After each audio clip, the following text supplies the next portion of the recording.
তো বন্ধুরা, ভিডিওতে দেখতে পাচ্ছ যে ভগবান কালী ঠাকুরকে পিজন ভ্যানে নেওয়া হচ্ছে। এই ঘটনাটি তোমাদের মনে আছে কিনা জানি না, তো বলে দিচ্ছি।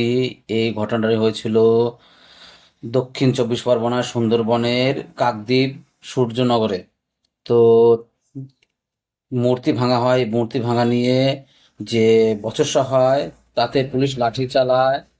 প্লাস 500টা পুলিশ ছিল এর মধ্যে। শুভেন্দু অধিকারী নিজে মুখে বলেছেন যে 500 পুলিশ ছিল।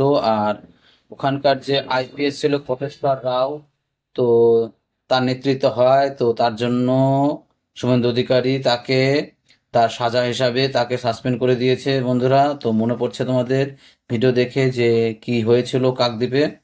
তো বন্ধুরা, এর বদলা হয়েছে, তাতে এর যে পিজন ভ্যানে ওঠানো হয়েছে সেতে মানুষ বচসা করে পুলিশের সাথে।